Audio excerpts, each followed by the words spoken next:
dead on the ground, flopping around, blood spraying out like you do on the other infrared videos. All I see are FLIR videos.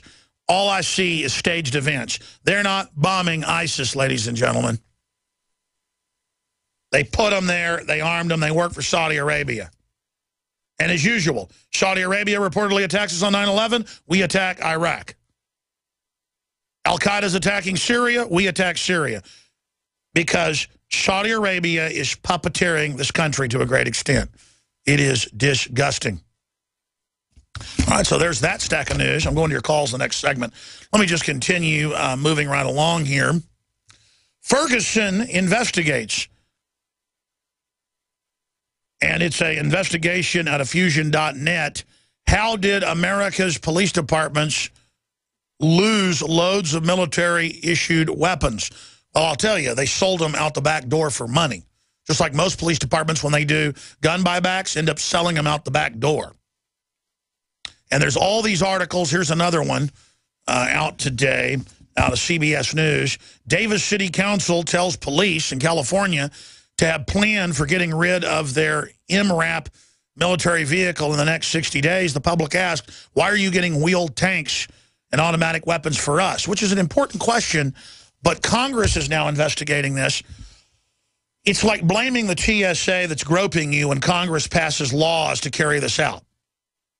Or it's like blaming the police when they're given the federal training. The feds are coming in to federalize police now after giving them this martial law training that turns the public against them.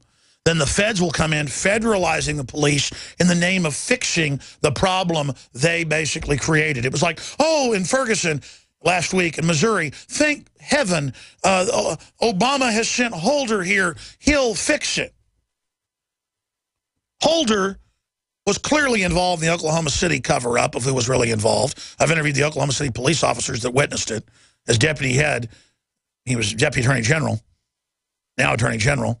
Holder has been involved in Fast and Furious, everything else you can imagine, covering up all the trillions being looted in the last 7 years, covering up all the executive abuses, and accelerating the federalization of police at light speed. And now there's all these articles demonizing local police and all these national news stories showing police brutality and taser deaths after the federal grants paid for all of it, and the threat fusion centers and the military training and the uniforms and the doctrine and shifting away from crime fighting to revenue generating. That is all globalist doctrine. So they turn the police into their own tool, and then after the public turns against them, the feds come in as the saviors. So just be aware of the larger psyop. I'm not defending the militarization of police. I am the trailblazer on record for 19 years exposing the police state. I warned you of the COG, of the kill switches in the computers, of tracking and taxing you by the mile. I warned you of blood draws to get driver's license. That's now starting in D.C. last year. I warned you of everything because it was in government documents. I learned in 1998 of secret microphones being put in light poles from Chicago, Illinois to Austin, Texas. It's now mainstream news this year. CBS News, Associated Press. I don't have a crystal ball. I don't sit there around a black pot staring into it and reading tea leaves. This is all a technocracy takeover. I've read 5 Brzezinski books. He basically runs the show. As the Council on Foreign Relations admits, he and Henry Kissinger, the head of the National Security Council, General Jones, 5 years ago, in 2009, openly told British newspapers that they get their orders from the Council on Foreign Relations and Henry Kissinger daily. Now, the Council on Foreign Relations leadership, their central board, the rest is influence peddling and are minions and camp followers. It's been expanded to over 10,000 people now. But the top 100 or so, they decide when the satellite tracker box goes in your car. It's in there by law now. They decide when the banks start grabbing your private money. They decide. I mean, here it is today. Council on Foreign Relations calls for central banks to totally openly take over the government. I'm going to be covering that. Here's another one. DOT, Department of Transportation, proposes mandating cars broadcast location, direction, and speed at all times. And guess what? 2 years ago, by global treaty and U.S. law, all cars now have it. Oh, and we told you they would do this. I'm a conspiracy theorist. It's now happening. It is a scientific, programmed, authoritarian takeover, and we can stop it. Tepid clapping greets unpopular Obama with his VA visit speech, his first since 2011. And there's more trouble for his lordship, the front man for collectivism. Jaw-dropping revelation. Justice Department confirms lost IRS emails are stored on backup drives. But, of course, those BlackBerries and backup drives were destroyed as well. Oh, and it doesn't matter how many backups there are. They will be hunted down and destroyed, and then nothing will be done. And the IRS will come and arrest conservatives. Because it's freedom. It's not Nazi Germany. IRS ethics lawyer facing possible disbarment, accused of lying. That's out of the Washington Times. Meanwhile, many Detroit residents, as much as a third of them, can't pay their water bill, so the government had been giving them free water, which in areas like the Great Lakes area should be basically free. I mean, the water just comes right out of the ground. But no, you have to pay for the fluoride and stuff that gets added, and so tens of thousands of residents are having their water turned off today, which will just further implode the entire area. But that's where we see our civilization going under globalist program. Coming up, Governor Jerry Brown announces the collapse of California and the untimely end of the United States. So that's all coming up. Just a ton of news today.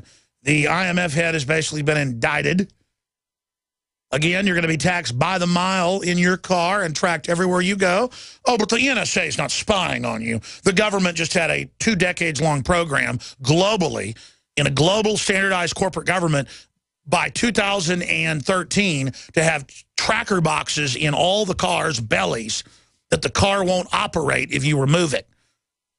Think of the concerted, premeditated effort that from Australia to the United States in the last 5 years, smart meters have gone in on the sides of everybody's houses to track everything you're doing inside your house and to dial into all the other, quote, smart Trojan horse tech to track everything you do and use that data to corner economic markets and manipulate prices. See, a lot of folks say, well, I don't care if I'm getting spied on. So what? I have nothing to hide. Well, why don't you leave your doors open at night then? Why don't you not, close your blinds? Oh, you want privacy. Well, that means you're a criminal. Government's more secretive than ever, but all these corporations with government are moving towards establishing a private, corporate, global government. Where they're above the law, they're exempt from the regulations, they're exempt from the red tape, then they saddle you with it as a tool of political control. This is a short segment. I'm going to cover news and come back with your calls in the next. Since I mentioned this form of corporate global government, there is a story up on Infowars.com dealing with this, and let me just go to it now. It begins. Council on Foreign Relations proposes that central banks should hand customers cash directly. So they've already given themselves conservatively $200 trillion just since 2008 and the banker bailout. No, it was a lot more than $876 billion. That was the Federal Reserve open window. That was only one move. When you talk about SDRs and when you talk about free credit being given out to the big 6 central banks, it's over $200 trillion. The total of derivatives they've created, according to USA Today, 3 years ago, we haven't gotten new numbers since then from the General Accounting Office, is 1.5 quadrillion. That's 1,500 trillion. Over 100 times all the real wealth in the world. And that's what they've signed us onto. Americans have been signed on to over 70% of that debt they claim we owe. When you hear about 18 or 19 trillion in national debt, that's what they currently owe and what entitlements and real debts are. That's our real debt. And you could extend that out to 200 trillion if you look at the whole life of those entitlements and Social Security and the rest of it. So, but forget, that's off the table. Derivatives are what these bankers have created, and they've used that to buy up the world through fraud. Now they're about to drop the hammer and devalue, so they're going to start sending out, they're discussing checks from the Federal Reserve, so that when they basically privatize the economy under their total control as a solution to their already mismanaged program, you'll be all for it, thinking, hey, they're the guy that give me free money. The empire.